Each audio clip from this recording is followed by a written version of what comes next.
함께 기도하겠습니다. 사랑의 아버지 하나님, 오늘도 새날의 빛 가운데 주의 빛을 보게 하시고 그 주의 빛 안에서 오늘도 밝은 길, 옳은 길, 선한 길을 선택하며 살아갈 수 있도록 하나님 이 시간 우리 가운데 함께하여 주시옵소서. 이 새벽 첫 시간 주의 밝은 빛 앞으로 우리를 부르셨사오니 우리 안에 생명의 빛, 사랑의 빛, 영광의 빛이 가득하고 충만하여 오늘도 그 어떤 어두움이 틈타지 못하도록 우리와 함께하여 주시고 이 시간 성령의 빛으로 우리를 조명하여 주셔서 주의 말씀을 밝히 알고 환히 알고 분명히 알 수 있도록 이 시간 온전히 우리 가운데 함께하시고 역사하여 주시옵소서. 감사를 드리며 우리 구주 예수 그리스도의 이름으로 기도합니다. 아멘. 오늘 우리에게 주시는 하나님 말씀은 창세기 19장 1절부터 11절까지 말씀입니다. 창세기 19장 1절부터 11절까지 말씀입니다.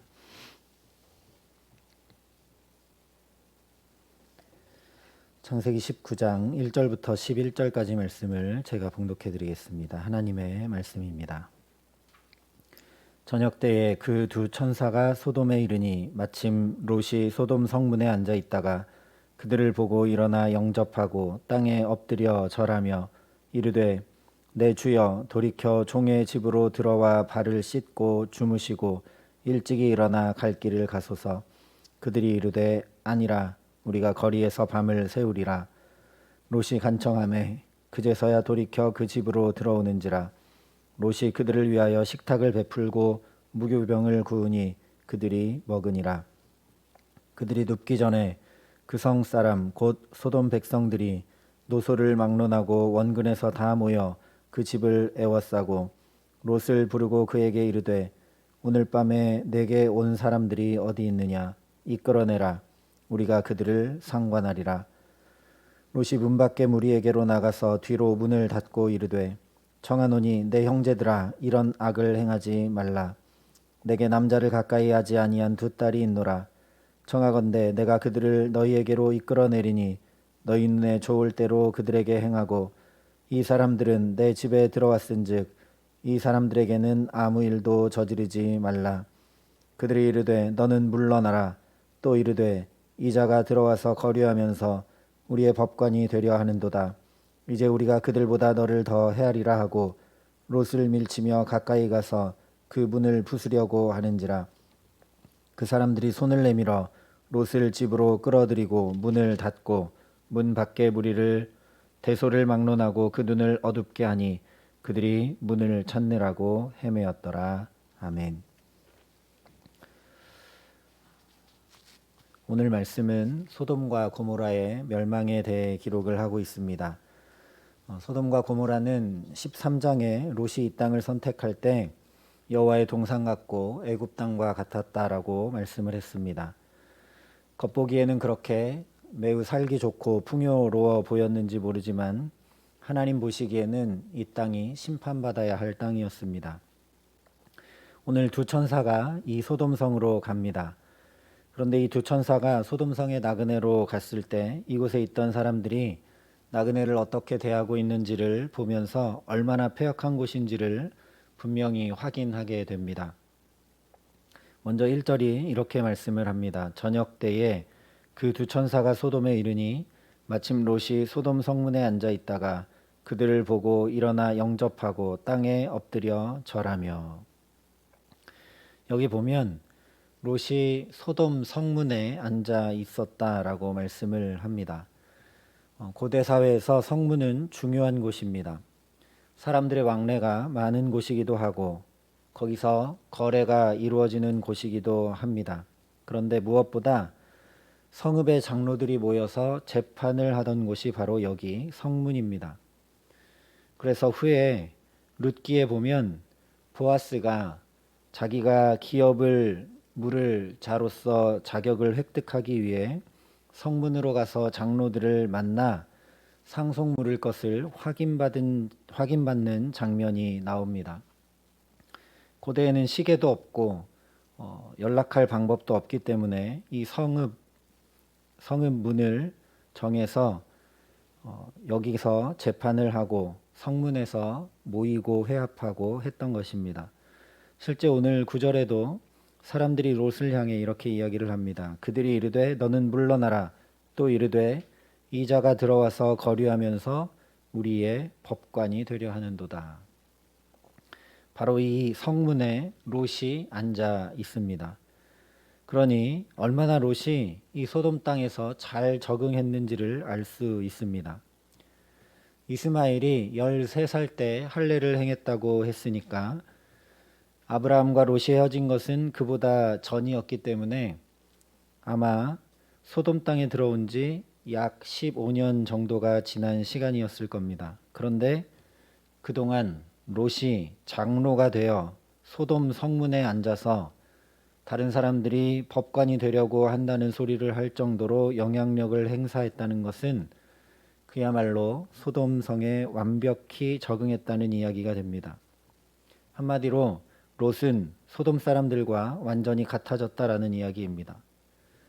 그의 가족들이 어떠했는지를 살펴보면 더욱 분명해집니다. 롯의 아내는 소돔 땅이 멸망을 당하고 있는데도 미련을 버리지 못하고 뒤돌아보다가 소돔 기둥이 되고 맙니다. 롯의 사위들은 이 성이 망할 테니까 빨리 성 밖으로 피하라는 장인의 말을 무시하고 농담으로 여깁니다. 롯의 딸들도 이 소돔 성에서 보고 배운 것들이 음란방탕인지라 아버지에게 술을 먹이고 자손을 갖는 것을 마땅하게 여깁니다. 이 정도로 소돔 사람이 되어버린, 보통 소돔 사람이 아니라 소돔 성의 장로가 되어버린 롯이 소돔 사람들과 전혀 다른 행동, 이상한 행동 한 가지를 하는데 그것이 바로 오늘 두 천사를 영접하고 집으로 모시는 일입니다. 그러나 이것을 가지고 롯이 의인이다라고 이야기하기에는 무리가 있습니다. 롯이 의인이라면 딸이 금세 희롱거리가 되도록 내어줄 리가 없기 때문입니다. 그러니 소돔 성이 하나님 앞에 멸망당하는 이유는 분명합니다. 의인이 단 한 명도 없는 것입니다. 앞서 18장에서 아브라함이 6번 간청하고 그에 대해 하나님께서 답한 내용을 우리가 살펴본 것처럼 하나님의 마음은 저 소돔과 고모라 땅에 의인이 단 한 명만 있어도 멸하지 않으시려고 안타깝게 의인을 찾고 계십니다. 그래서 마지막으로 롯에게 한 가닥 희망을 걸고 두 천사를 보내신 것입니다. 실제 18장 20절과 21절에 이렇게 말씀을 했습니다.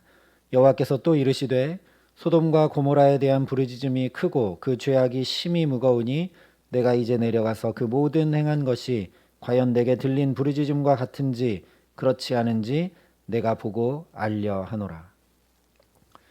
멸망시켜버리기 전에 또 기회를 주고 계시는 것입니다. 하나님이 그냥 멸망하실 것이라면 아브라함에게 중보기도를 들으실 필요도 없고 그것도 6번이나 간청하는 내용에 대해 다 답하실 필요도 없고 오늘 또 이렇게 두 천사를 소돔성에 보내서 확인하실 이유도 하나도 없습니다. 계속 이렇게 하시는 이유는 또 기회를 주시고 또 돌이킬 시간을 주시는 것입니다. 그러나 두 천사가 와서 확인한 결과는 롯 역시 완벽한 소돔 사람이라는 것입니다. 그 소돔 사람들이 이방에서 온 객들을 내놓으라고 롯의 집에 모여 아우성을 칩니다. 4절과 5절이 이렇게 말씀을 합니다. 그들이 눕기 전에 그 성사람 곧 소돔 백성들이 노소를 막론하고 원근에서 다 모여 그 집을 에워싸고 롯을 부르고 그에게 이르되 오늘 밤에 내게 온 사람들이 어디 있느냐 이끌어내라 우리가 그들을 상관하리라. 노소를 막론하고 원근에서 다 모여 그 집을 에워쌌다라고 말씀을 합니다. 이유는 그 나그네들과 상관하기 위해서라고 이야기를 합니다. 여기서 상관한다라는 단어는 아담과 하와가 동침하여 가인을 낳았다고 할 때 동침하다라는 단어와 똑같은 단어입니다. 특별히 이 소돔 사람들이 동성연애를 위해서 원근 각처에서 남녀노소를 막론하고 다 모였다라는 이야기입니다. 얼마나 패역한 땅인지를 잘 보여주고 있습니다. 그래서 실제 롯조차도 7절에 이렇게 이야기를 합니다. 이르되 청하노니 내 형제들아 이런 악을 행하지 말라. 그렇다면 거꾸로 롯이 처음에 아브라함을 떠나 소돔 땅을 선택하고 여기 도착했을 때 이 소돔성의 사람들이 롯과 그의 가족을 어떻게 대우했을지는 뻔한 일입니다. 분명히 이 두 천사에게 한 것과 같은 대우를 했을 것입니다. 이런 식의 대우를 롯에게 했을 때 롯이 완강히 거부했다면, 그리고 도저히 이런 땅에서는 내가 살 수 없다라고 했다면 지금 이렇게 롯이 소돔성의 장로가 되어 성문에 앉아 있다라는 건 불가능한 일이었을 겁니다. 그만큼 롯도 소돔 땅에 완벽히 적응했다라는 이야기입니다. 그 정도로 보기에 에덴 같고 애굽 땅 같았던 소돔에 잘 적응했으면 롯이 처음부터 바라고 원해서 아브라함을 떠나 이곳에 왔던 목적대로 좀 잘 살아야 합니다. 아브라함이 거의 상속자로 생각했기 때문에 재산을 보통 나눠준 것이 아니어서 아브라함의 종과 롯의 종이 다툴 만큼 롯의 재산이 풍부했습니다. 그런데다가 물이 넉넉한 좋은 땅을 자기가 택했으니 죄가 가득 차고 패역한 인생을 이렇게 살아간다 할지라도 최소한 넉넉하게 잘 살아야 합니다. 그러나 그 결과는 정반대입니다. 3절이 이렇게 말씀을 합니다. 롯이 간청하매 그제서야 돌이켜 그 집으로 들어오는지라 롯이 그들을 위하여 식탁을 베풀고 무교병을 구우니 그들이 먹으니라. 이것은 바로 앞에 18장에서 아브라함이 나그네들을 대접한 것과 완전히 대조됩니다. 아브라함은 기름지고 좋은 송아지도 잡고 치즈와 우유도 대접을 했고 갈 때도 가져갈 수 있도록 고운 가루 세스 하나 되는 엄청난 양의 떡도 준비를 합니다. 그런데 오늘 롯은 자기 마음이 궁핍해진 것인지 실제 자기 생활이 궁핍해진 것인지 알기는 어렵지만 겨우 이 나그네들에게 무교병을 대접하고 있습니다. 나그네들을 간청하여 모셔놓고는 누룩조차 넣지 않은 딱딱한 빵을 겨우 내놓았다라는 말씀입니다. 여기서 우리는 믿음의 선택과 결정이 얼마나 중요한지를 또 보게 됩니다. 롯도 처음에는 아브라함과 함께 갈 바를 모르고 떠났던 사람입니다. 믿음의 걸음을 함께 걸었던 사람입니다. 그래서 아브라함과 함께 있을 때는 축복의 걸음을 걸었습니다. 그의 양과 소가 심이 많아서 아브라함의 종들과 다툴 만큼 축복된 삶을 살았습니다. 그러나 중요한 순간에 자기 큰아버지도 자기가 놀랍게 입은 은혜도 안중에 없고 그저 자기의 유익과 만족을 위해 선택한 걸음을 걷게 되자 이런 자리로 전락해버리고 말게 됩니다. 여전히 아무것도 없는 광야에 있는 아브라함은 너무나 풍족한데 눈에 보기에 너무나 풍요한 성읍 안에 있는 롯은 인색해져 버렸든지 궁핍해져 버렸습니다. 그리고 이제는 자기의 온 삶이 모든 것을 다 잃어버릴 위기 앞에 놓이게 됩니다. 저와 여러분 역시 마찬가지입니다. 아무리 예수를 잘 믿어도 오래 믿어도 중요한 선택과 결정을 잘못하게 되면 믿음의 선택을 하지 못하고 세상의 방법을 따라 말씀을 따르지 않고 내 생각과 경험을 따라 선택하게 되면 롯처럼 곰핍한 인생을 살 수밖에 없게 됩니다. 뿐만 아니라 믿음의 선택이 아니라 세상을 기준으로 선택하고 눈에 좋은 대로 유익과 만족을 따라 선택하여 살면 결국 마음과 삶이 핍절한 인생이 되고 맙니다. 그러니 우리 마음과 생각 지켜주시기를 늘 하나님 앞에 간구해야 합니다. 아브라함과 롯의 중요한 차이가 여기에 있습니다. 롯도 잘못 선택할 때가 있었습니다. 아브라함도 잘못 선택할 때가 있었고 아브라함도 믿음의 선택을 하지 못할 때가 있었습니다. 그러나 그때마다 하나님께서 아브라함의 마음과 생각을 지켜주시고 다시 믿음의 걸음을 걸을 수 있도록 붙들어 주십니다. 그러니 마음과 생각이 지켜지는 것보다 더 큰 복은 없습니다. 마음과 생각이 지켜지면 복된 선택을 할 수밖에 없고 믿음의 선택을 할 수밖에 없고 바르게 결정하고 바르게 선택하며 아브라함처럼 살아갈 수밖에 없기 때문입니다. 그래서 사도 바울이 빌립보 교인들에게 이렇게 전했습니다. 아무것도 염려하지 말고 오직 모든 일에 기도와 간구로 너희 구할 것을 감사함으로 하나님께 아뢰라. 그리하면 모든 지각에 뛰어난 하나님의 평강이 그리스도 예수 안에서 너희 마음과 생각을 지키시리라. 그래서 오늘도 주께서 저와 여러분을 우리 영혼에 어둠이 걷히도록 무뎌진 마음이 새로워지도록 이 기도의 자리로 부르시고 붙드신 줄 믿습니다. 빌립보서 말씀대로 우리 안에 염려가 있다면 염려를 먼저 걷어가시도록 기도하고 오늘 하루 있을 모든 일을 기도와 간구로 하나님 앞에 아뢰며 구할 것들마다 내가 구할 수 있는 아버지, 구할 때 가장 좋은 것을 주시는 아버지 하나님께 간구할 수 있음에 감사함으로 이 시간 기도할 때 말씀대로 저와 여러분의 마음과 생각을 지켜주실 줄 믿습니다. 그래서 오늘 이 하루 주님께서 지켜주시는 마음과 생각을 가지고 믿음의 걸음을 또 내어딛고 바르게 선택하고 결정하며 주와 함께 가장 복된 삶, 복의 근원이 되는 삶을 아브라함처럼 살아가게 하시는 귀한 은총 주시기를 우리 구주 예수 그리스도의 이름으로 간절히 축원합니다. 함께 기도하겠습니다. 사랑의 아버지 하나님, 소돔 성문에 앉아있는 롯처럼 하나님 이 땅 한가운데 앉아서 우리도 세상의 방법과 세상의 가치를 쫓을 때가 많고 내 경험과 내 생각과 내 판단으로 결정하고 행동할 때가 너무나 많음을 주님 긍휼히 여기시고 자비를 베풀어 주시옵소서. 믿음의 선택과 결정을 하는 것이 힘겨운 일이지만 그 믿음의 선택과 결정의 결과가 얼마나 놀라운 것인지 하나님 말씀을 통해 다시 한번 확인하게 됩니다. 반대로 세상을 따라 내 생각을 따라 결정한 것이 얼마나 처참하고 얼마나 곰핍한 인생을 살게 하는지를 또 확인하게 됩니다.